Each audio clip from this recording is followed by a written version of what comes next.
So hello everybody, welcome back to FG Locket. Today we have Advocate Gagan Gandhi with us. Sir is also a passer from CLC Campus Law Center, Delhi University. Sir ने St. Stephen's College से Delhi University से mathematics honors किया था. Then he worked in Amex, American Express, and then he came up into law. So we will ask him about his very interesting journey because there's a lot of things to learn from you क्योंकि आपकी private litigation practice है and many of us dream to have a private litigation law firm of our own. तो आपके journey से I'm sure many of us will get inspired. So welcome. Thank you for finding time. Thanks for inviting me. So I think quickly start करते हैं कि आपने जब ये decision लिया था mathematics के बाद law में आने का, how did that happen?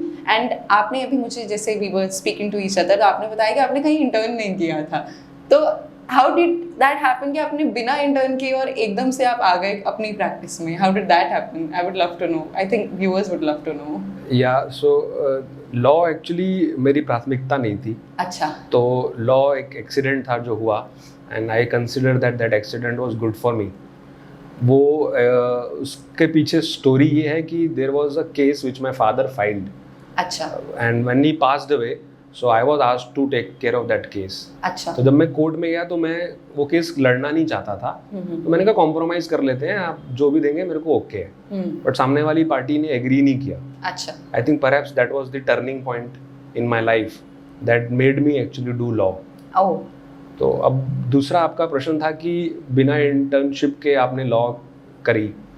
तो मैंने जब लॉ ज्वाइन करी तो मेरा लॉ ज्वाइन करने का पर्पस कोई जॉब या कोई वो नहीं था. अच्छा. मेरा पर्पस था एक्चुअली लॉ को समझने का. अच्छा. तो जैसे जैसे मैं वो केस में आगे बढ़ता चला गया तो मेरा इंटरेस्ट डेवलप होता चला गया. उसके बाद मैंने आसपास के लोगों को प्रॉब्लम्स को सुनना शुरू किया, समझना शुरू किया. अच्छा. और मुझे लगा कि लॉ एक्चुअली एक टूल है जिससे आप प्रॉब्लम सॉल्व कर सकते हैं. तो अगर हम उसको एज अ टूल कंसिडर करें तो it's a very powerful tool to solve any kind of problem and everybody is dealing with some और द अदर प्रॉब्लम. तो उस टाइम पे मेरा फर्स्ट सेमेस्टर में मेरे पास पहला केस आया मेरा. It was a recovery case which I one after I got enrolled in 2017. Okay. And this happened in 2013 when I actually joined. अच्छा. तो ऐसे करते करते छोटे छोटे केसेस आते रहे और मैं उनको करता रहा. तो मेरा एक फ्रेंड था जो मेरे साथ जिसने ग्रेजुएशन करी. अच्छा. तो since he was enrolled and I was not, तो मैं उसकी सहायता से ये कर पाता था. अच्छा. That's very interesting because ऐसा होता नहीं है. एक जनरल पैटर्न रहता है हम लोगों का कि हम CV बनाना है that we keep on going इधर उधर इंटर्न करते हैं, which is of course very good, but this is very new for me कि आपने केसेस में इन्वॉल्व होना शुरू कर दिया स्टार्टिंग से ही कि सिंगल मतलब खुद से, and then you started to understand कि जो प्रॉब्लम्स हो रही हैं मतलब in the society and then आप लॉ के थ्रू उसको आंसर करना चाहते थे. उसका कारण एक और भी था कि मेरे को लगा मैं अगर इंटर्नशिप करूंगा तो जब तक मैं इंटर्नशिप करूंगा तब तक शायद मैं उस केसेस से और आगे कहीं और ज़्यादा समझ पाऊंगा. अच्छा. तो और क्योंकि मेरे पास ऑलरेडी कॉर्पोरेट एक्सपीरियंस था अमेरिकन एक्सप्रेस का. तो मुझे लगा कि मैं एक प्रोफेशनल एनवायरनमेंट को समझ चुका हूँ काफ़ी हद तक. तो अब बात ये है कि जैसे मैं लॉ करूँ तो मैं I should be ready to take up any case. Oh. So that was my endeavor and that was my objective. Okay. So आपने उसको 3 साल को उस हिसाब से यूज़ मैंने 3 साल को उस हिसाब से कोशिश करी कि मैं उसको अपने आप को उस हिसाब से ट्रेन कर सकूं. अच्छा, नाइस. तो अब जैसे आपके पास इंटर्न्स आते हैं तो आपको क्या लगता है कि क्या होना चाहिए उनमें ऐसी क्वालिटीज की? इंटर्नशिप एक बहुत अच्छा मॉडल है जो मैं समझ पा रहा हूँ. जब जैसे अब इंटर्न्स आते हैं तो मैं दूसरी साइड देख पाता हूँ कि उसमें एक तो ये है कि आप लॉ की एप्लीकेशन समझ पाते हैं, आप एक्चुअली रियल वर्ल्ड से रूबरू हो पाते हैं कि रियल में लॉ प्रैक्टिस कैसे हो रही है. तीसरा जो है कि एक इंटर्नशिप आपको प्रोफेशनल इंटरफेस देता है कि आप एकेडमिक वर्ल्ड से प्रोफेशनल वर्ल्ड की तरफ जब ट्रांजिशन करेंगे तो वो ट्रांजिशन कैसा हो आपके लिए. तो इन पहलुओं को देखते हुए एक इंटर्नशिप मुझे लगता है कि कोई भी स्टूडेंट अगर करता है तो वो उसको सीरियसली ले. मतलब इंटर्नशिप खाली सर्टिफिकेट के लिए ना ली जाए, जो कि बहुत सारे स्टूडेंट्स का एक वो रहता है कि मेरे को सर्टिफिकेट मिल जाए और किसी तरीके से मैं बार काउंसिल ऑफ इंडिया का जो वो नॉर्म है वो मैं पूरा कर सकूं. तो उसको थोड़ा सा पीछे रख के अगर मैं एक्चुअली में कुछ करना चाहूँ इंटर्नशिप में, तो एक इंटर्नशिप, और चौथा जो मैं समझ पा रहा हूँ कि इंटर्नशिप एक जरिया है आपके लिए प्री प्लेसमेंट का। क्योंकि इंटर्नशिप के माध्यम से मैं समझ सकता हूँ किसी को कि वो कैसा सोचता है, उसका बिहेवियर पैटर्न क्या है, और वो क्या मेरे फर्म के कल्चर से मैच कर पाएगा। तो उसको, उस इंटर्नशिप प्रोग्राम को अगर वैसा लिया जाए तो एम्प्लॉयर और एम्प्लॉय दोनों के लिए टाइम बचेगा। क्योंकि आप लॉ करने के बाद आप वो चीज दोबारा से स्टार्ट करेंगे, वो आपको पहले ही मिल रही है। तो उसका अगर आप सदुपयोग करें तो I think your placement is already set. Nice. आप अभी मुझे बता रहे थे कि इंटर्नशिप अगर कोई कर रहा है तो उसको कैसे करना चाहिए, मतलब just before we started this recording you were telling me कि मतलब अलग अलग फील्ड्स में करो so that you get a broader perspective। तो आई थिंक अगर आप बच्चों को गाइड कर दीजिए कि फर्स्ट ईयर से लेके आपके लास्ट ईयर तक किस कैसे उसका वो होना चाहिए हायरार्की। इंटर्नशिप में अगर आपके पास वाइड स्पेक्ट्रम मिलता है तो वो बहुत बढ़िया है। उसका कारण ये है कि आप डिफरेंट फ्लेवर्स लॉ के देख सकते हैं, चाहे वो लिटिगेशन हो, चाहे वो कॉर्पोरेट हो, चाहे वो कमर्शियल हो, चाहे वो फैमिली डिस्प्यूट हो। तो अगर आपको डिफरेंट फ्लेवर्स मिलेंगे तो आपका एक तो इंटरेस्ट बनेगा कि आगे चल के आप एक वर्सेटाइल लॉयर के रूप में निकल सकते हैं, और दूसरा आप आगे चल के चूज कर सकते हैं अपनी फील्ड की, मुझे कमर्शियल लिटिगेशन करनी है, या मुझे फैमिली डिस्प्यूट्स में जाना है, या मुझे आर्बिट्रेशन में जाना है, या मुझे किसी और तरीके की जो है उसमें मेरा रुझाव है। बट मेरा ये मानना है कि जब हम स्टूडेंट होते हैं तो I think we can not be choosers, so we are beggars. तो मैं आज भी अपने आप को बेगर मानता हूँ as far as cases are concerned. तो आई कैन नॉट चूज। तो उस तरीके से जिस तरीके के केसेस मेरे पास आते हैं तो I can not say no. The only thing which I can do is I can try to be best in them. तो वो अगर मैं पहले से प्री डिटरमिन्ड माइंडसेट से ना जाऊं तो वो मेरे करियर के लिए अच्छा होगा। तो again that answers the question कि अगर आप इनिशियल स्टेजेस में लिटिगेशन पे जा रहे हैं, यू शुड नॉट चूज कि मुझे यही करना है या मुझे वही करना है। बिल्कुल, जैसे आपने मुझे एडवाइस किया था। नहीं बिल्कुल, उससे आप क्या है कि अपनी चॉइसेस बहुत लिमिटेड कर देंगे। हाँ। तो जहाँ आपकी चॉइस लिमिट हो गई, आपका एक्सपोजर कम हो जाएगा। और एक्सपोजर कम होता ही जो आपकी एक सीखने की प्रोपेंसिटी है वो खत्म हो जाएगी।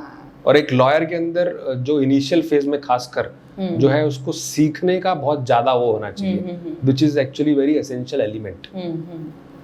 ओके, सो एक ना ये भी रहता है कि लिटिगेशन में इनिशियली पैसे नहीं मिलते हैं, तो ये आपकी बात सही है कि बट वो आपको कहीं ना कहीं वो एक्सेप्ट करना पड़ेगा वो फैक्ट। और लिटिगेशन में टाइम लगता है आपको एस्टेब्लिश करने में, नो डाउट। बट मेरे ख्याल से then you are not actually looking for a job, then you are looking for a career. So there is a difference in the job and the career. So वो एक choice आपको consciously लेनी पड़ेगी। इस चीज को देखते हुए मुझे ये भी लगता है कि कई बार ब्राइट स्टूडेंट्स लिटिगेशन में नहीं आते, क्योंकि because of the input cost of the law schools, तो उनका रुझाव रहता है कि पहले मैं अपनी फीस रिकवर कर लूं। तो वो इनिशियल स्टेजेस में लिटिगेशन पसंद नहीं करते, they prefer going to corporate. So litigation loses that bright talent initially, but eventually it gets compensated. Yeah, it does. Yeah. तो अगर आपके पास किसी ने अप्लाई करना हो, बिकॉज एक बार आपने मुझे एक बहुत ही इंटरेस्टिंग चीज़ बताई थी that you were trying to come into our university but the universities placement was inactive. तो I we want through this platform, हम चाहते हैं कि अगर किसी को अप्लाई करना हो, कोई वर्दी स्टूडेंट है, वो सीधा आपके पास आ जाए। तो if somebody wants to come to you, तो what do you look in for? क्या देखते हैं आप एक बच्चे में, कि एक फ्रेशर में, कि वो आप उसको अप्लाई, मतलब अपनी जॉब लेने से पहले अपने फर्म में? इसके दो, मैं एक हमारा पास एक हमारा जो वेबसाइट है उसमें there is an email address and you can apply if you want to do internship. वहाँ पे आप अप्लाई कर सकते हैं। ठीक है। उसका सिलेक्शन प्रोसीजर ये है कि रिटन टेस्ट होता है। अच्छा। रिटन टेस्ट के बाद एक इंटरव्यू होता है। ठीक है। और रिटन टेस्ट और इंटरव्यू रखने का जो पर्पस है वो ये है कि स्टूडेंट जो आ रहा है वो सीरियस हो ठीक है। वो खाली इंटर्नशिप सर्टिफिकेट के लिए ना के आए हमारे पास, वो हम वैसे ही दे देंगे। तो वो अगर कुछ कंट्रीब्यूट करना चाहता है तो मोस्ट वेलकम। तो वो एक फिल्टर है हमारे लिए, और कोई मेरे पास माध्यम नहीं है किसी स्टूडेंट को जानने का। और दूसरा जो मेरा पर्पस इंटर्नशिप पे मेरा फोकस इसलिए है क्योंकि जो टैलेंट इनपुट है मैं उसको हमेशा अलाइव रखना चाहता हूँ कि जो है टैलेंट कहीं से भी मिले वो हमारे पास आए और टैलेंटेड लोगों के साथ काम करें हम, so that both of us grow. मतलब वो अपना नए आइडियाज हमें दें, जो एकेडमिक उनके पास रिसेंट नॉलेज है वो कंट्रीब्यूट करें और जिसको हम इम्प्लीमेंट कर सकें। और उनके पास एक बहुत बड़ी चीज एसेट है, वो है energy. So that energy I want to channelize कि जो, और दूसरी तीसरी चीज है कि स्टूडेंट्स जिनके पास जान पहचान नहीं है, खासकर मैं उन पे पहुंचना चाहता हूँ। That's very very very nice। तो मैं चाहता नहीं कि कोई जान पहचान की वजह से कोई स्टूडेंट को इंटर्नशिप ना मिले। मेरा वो, क्योंकि जब मैं लॉ कर रहा था तो मुझे ये एक बहुत बड़ा ये क्राइटेरिया लगा कि अगर आपकी जान पहचान है तो ही आप इंटर्नशिप ले पाएंगे। That's true। और मुझे जान पहचान की जरूरत होनी ही नहीं चाहिए। मेरे में टैलेंट है तो मेरे को इंटर्नशिप मिलनी चाहिए। मेरा वो फोकस है। That's very nice। तो जो आपका रिटन टेस्ट होता है वो क्या, किस तरीके का written test objective written test होता है। अच्छा। So it depends upon the year where the student, in which the student is studying. Okay। So if the student is in final year, then we have the objective test accordingly. Okay। If the student is in first year, so we have wide spectrum। हम first year से लेके final year students सबको लेते हैं। तो अगर वो first year में है तो फिर उसके लिए अलग ऑब्जेक्टिव टेस्ट होगा। अच्छा, नाइस। तो मतलब अराउंड द ईयर होता है, आप इंटर्नशिप्स में लेते रहते हैं या कोई वैकेंसीज वगैरह निकालते हैं? ये मतलब थ्रू आउट द ईयर। अच्छा। मैं इसको ओपन रखता हूँ। ओह वाह। कि कोई भी स्टूडेंट, मेरा रहता है कि स्टूडेंट पहले तो मैं आइडेंटिफाई करूँ, मुझे स्टूडेंट मिलते नहीं है इतनी आसानी से। ओके। दूसरा मैं उसको, अगर वो मेरे को मिल गया तो मैं उसको रिटेन करूँ। ओके। तो ये एक स्टूडेंट के लिए भी अच्छा एक अवसर है कि वो अपने आप को दिखा सके, अपने टैलेंट को एग्जिबिट कर सके। क्योंकि जो इंटर्नशिप प्रोग्राम हमारे यहाँ है वो असेसमेंट बेस्ड है। अच्छा। तो अगर आप परफॉर्म कर रहे हैं, अगर आप 2 दिन में अगर हमें लग रहा है कि आप परफॉर्म नहीं कर रहे, तो हम आपको बोल देंगे कि आप इसको डिसकंटिन्यू करें। अच्छा। That is very, we are particular about this. क्योंकि मेरा दिस इंटर्नशिप प्रोग्राम मेरे लिए जो है ये एक ह्यूमन रिसोर्स है जो मुझे आगे मेरे को ग्रो करेगा। मतलब, और जो हमारे केसेस हैं उसको आगे ले जाने में लॉजिकल कंक्लूजन पे मुझे हेल्प करेगा। आई थिंक यही हमारा पर्सपेक्टिव है। हम यही चाहते हैं इस प्लेटफॉर्म के थ्रू कि जैसे हम CLC में when we are casually talking to each other, अच्छा इसका वहाँ पे लग गया है बिग नेम में because he has somebody in his family और हर फैमिली। तो हम ये चाहते हैं कहीं ना कहीं ये ब्रेक हो। And this is when we are in Delhi university. I'm sure there must be people जो tier 2, tier 3 cities के हैं, they are not getting as much opportunity but they are very talented. Right. So at least इसके through आपके पास वो आ सकते हैं। अच्छा, एक और क्वेश्चन मेरा है कि आप वर्चुअली इंटर्नशिप देते हैं कि फिजिकली रहता है? वर्चुअल इंटर्नशिप सिर्फ हमने कोविड में की थी। अच्छा, ओके। उसके बाद वर्चुअल इंटर्नशिप नहीं, मतलब तो since the courts have open so it's physical. ठीक है।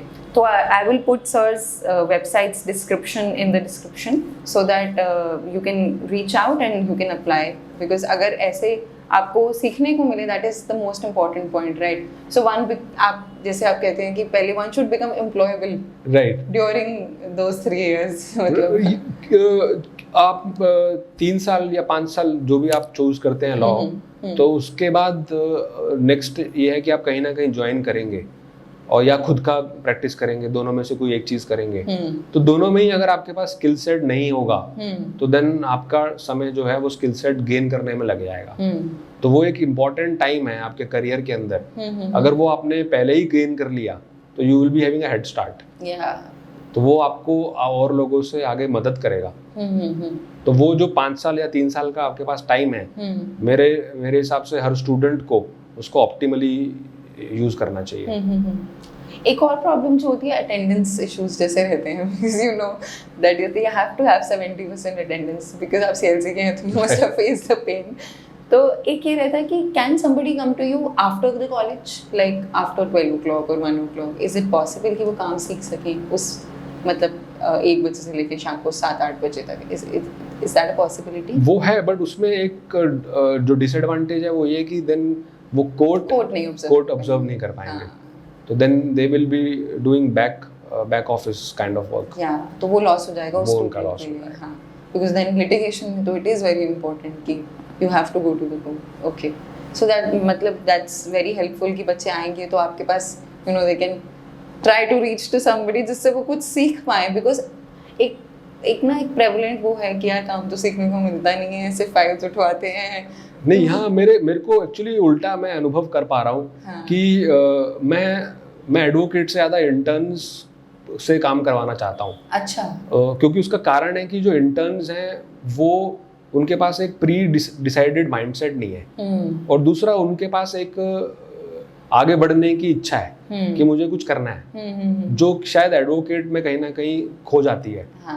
तो इस चीज़ को नज़र में रखते हुए मैं इंटर्न्स से ज़्यादा काम करवाना चाहता हूँ, but at the same time it's an huge investment. Interns को लगता है कि हम we are cheap labours, but let me tell you through this platform that they are not cheap labour, they are the most expensive labour. I tell you how.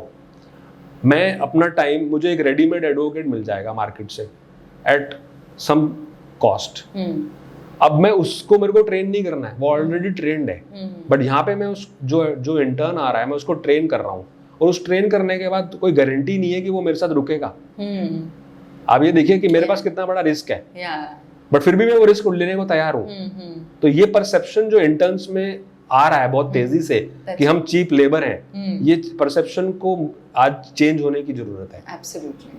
आप ये देखिए कि आपके पास कंट्रीब्यूशन के लिए क्या है। मैं इंटर्न से ये पूछता हूँ कि you give me one reason why I should take you, so वो उनका आंसर आता है लर्निंग, एक्सपोजर, और एक और चीज बताते हैं वो मुझे। मैंने कहा लर्निंग भी आपकी, एक्सपोजर भी आपका, तो मुझे क्या मिला? एक्सपीरियंस।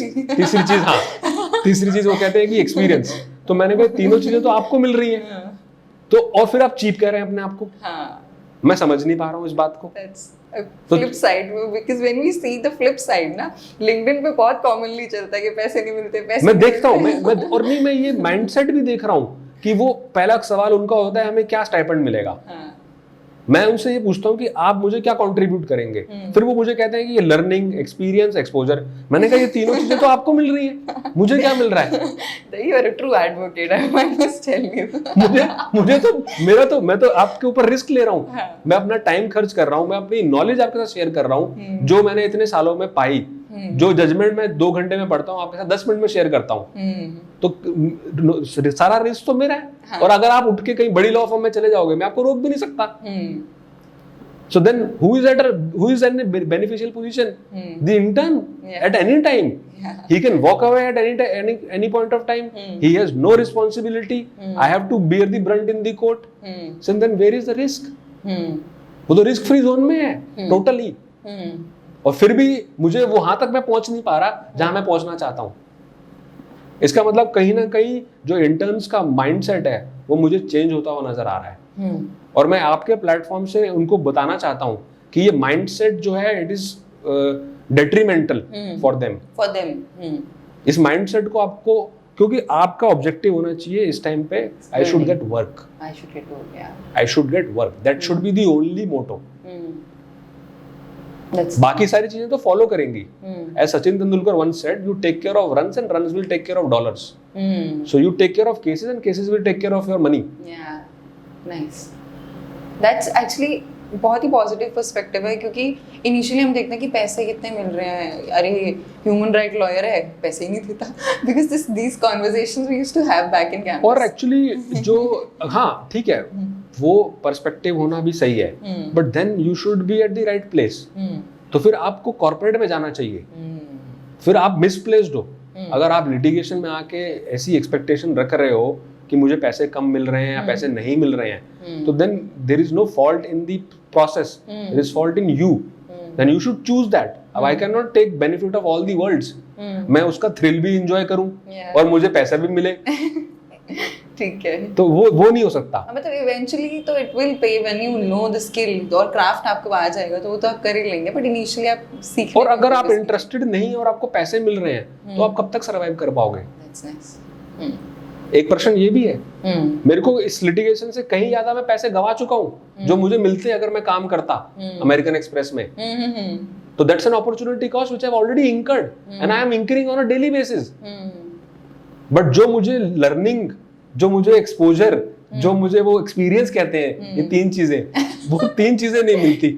हाँ ठीक है, समझ गए। ठीक है, ये एक्चुअली ये मेरे लिए भी है, क्योंकि हम लोग जैसे डिस्कशंस अपने ही करते रहते हैं, हमारी ओन भी है, आवर ओन ग्रुप्स डिस्कशंस। तो वो है कि जो स्टूडेंट्स के पास आज एनर्जी है वो कहीं ना कहीं फोकस ना होने के कारण डिसिपेट हो रही है, क्योंकि जब तक उनको यही पता चलता है कि मुझे करना क्या है तब तक काफी समय बीत चुका होता है।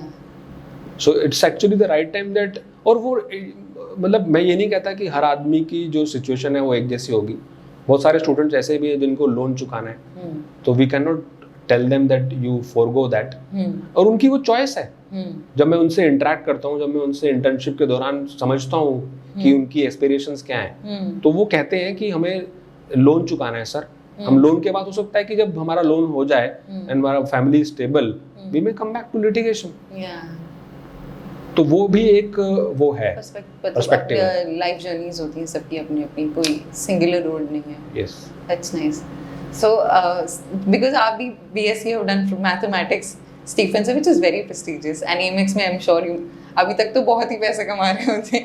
तो why did you switch from BSc in mathematics? Because I also hold a master's degree in mathematics. तो switching, I also get a lot of questions. तो आपको देखकर मैं भी मोटिवेट हो रही हूँ कि ठीक है, अभी पैसे नहीं मिल रहे हैं, इनिशियली आप left your job, it's okay. तो आपने क्यों आए इसमें, एंड आर यू सेटिस्फाइड कि ठीक है यहाँ? No, I am more than satisfied. Okay, reason being कि मुझे ये एक प्रॉब्लम सॉल्विंग नजर आता है लॉ के अंदर, कि मैं देख सकता हूँ कि किसी की प्रॉब्लम सॉल्व होते हुए, किसी की प्रॉब्लम, सोसाइटी की प्रॉब्लम, आपके आसपास एनवायरनमेंट की प्रॉब्लम, कोई भी प्रॉब्लम है तो आप उसको सॉल्व होते हुए देख सकते हो आप। परस्पर की आप कॉर्पोरेट में बैठे हो जहाँ पे डिसीजन कहीं और से आ रहा है, उसका एग्जीक्यूशन कहीं और से हो रहा है और इम्प्लीमेंटेशन कोई और कर रहा है, वो भी एक पहलू है, उसको हम ये नहीं कह सकते। बट अल्टीमेटली आपको चूज करना है कि आपका इंटरेस्ट किस में है। But with all humility, I think mathematicians make good lawyers. Good to here.